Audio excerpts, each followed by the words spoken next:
My name is Matthew Kennedy. I'm the broker of record and one of the owners of Glocker Realty. I'd like to take this opportunity to talk to you about the recent news surrounding the class action lawsuit that was settled with the National Association of Realtors.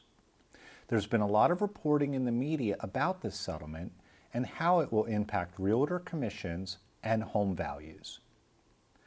I'd like to begin with some background. The National Association of Realtors is a trade organization for real estate agents with approximately 1.5 million members in the U.S. It's not required to be a member of NAR to practice real estate, but brokers and agents that join go through additional training and agree to adhere to a strict code of ethics when dealing with their clients and other agents. Only licensed agents that are also members of NAR can call themselves a realtor. In 2019, there were several lawsuits filed against NAR as well as a few of the larger real estate brokerages. These suits alleged that NAR's Code of Ethics rules conspired to keep real estate commissions high by forcing home sellers to pay the buyer agent commission. In October of last year, a federal court in Missouri agreed with the plaintiffs and ordered NAR to pay $1.8 billion in damages.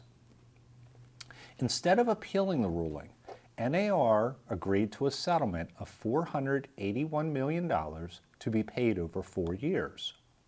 Additionally, NAR agreed to make changes to its rules, which could take effect later this year. Let's explore how these changes might impact home prices and the cost of hiring a realtor. First, let's look at the commission payment structure. When an owner makes the decision to hire a realtor to list their home for sale, they enter into a contract, which will state the services and duties the agent is going to provide and the fee charged for those services. This is the commission. And just like any contractor or business that you hire, the owner can shop around for the lowest rate or the best service or negotiate the fee with the agent. It has never been a rate set by NAR.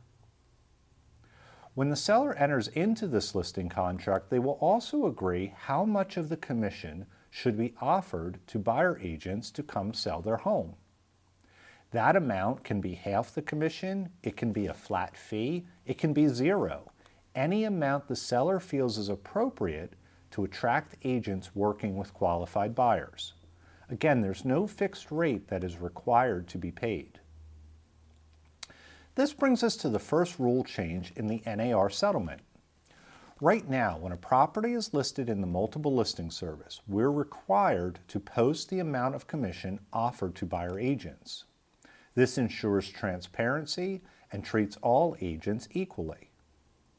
The new rule will prohibit that amount from being posted in the multiple listing service. To be clear, the current rule simply says we're required to say what the buyer agent fee is, not how much it has to be. That has always been up to the seller and their agent to decide. Furthermore, after this change, sellers can still offer to compensate a buyer agent.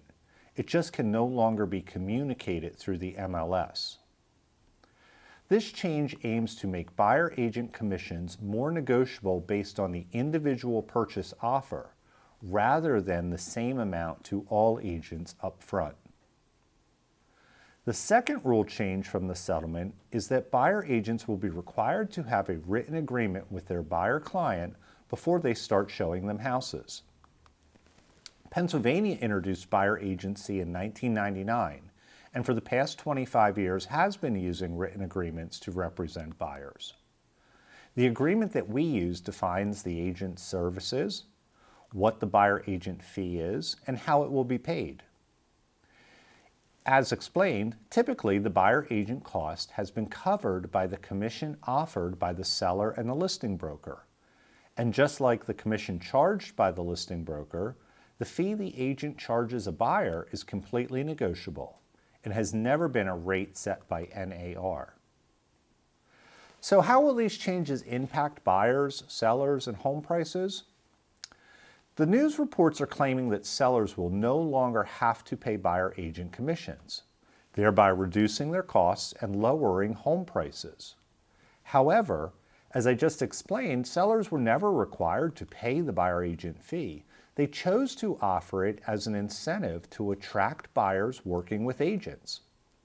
If a seller chooses to offer no compensation to the other agent, or simply says that the buyer should pay their agent themselves, they're welcome to do that. However, I believe it will have a negative impact on their listing and ultimately to a less profitable sale.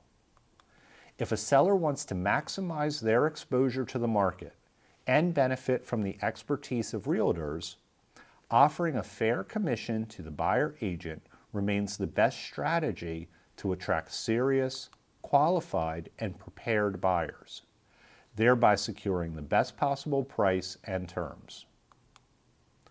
Regarding the media's claims that these changes will lower prices and make homes more affordable, I think has been sensationalized. Home values are determined by market supply and demand.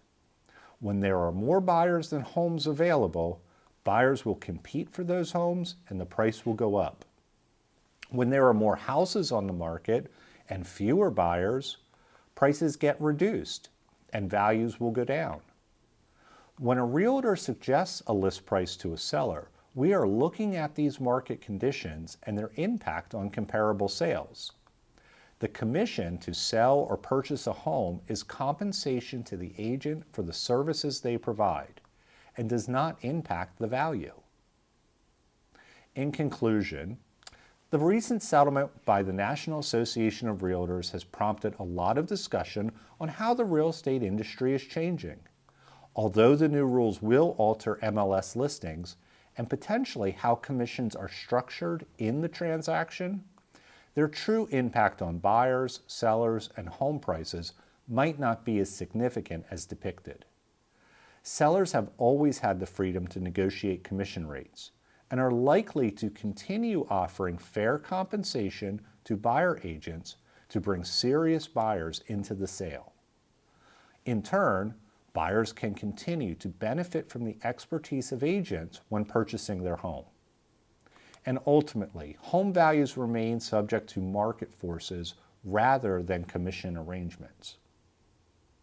Again, my name is Matthew Kennedy with Glocker Realty. I'd like to thank you for watching, and if you have any questions or comments about this video, feel free to reach out to me directly. My cell phone number is 610-304-8340, and my email is matthew@glocker.com. Thank you.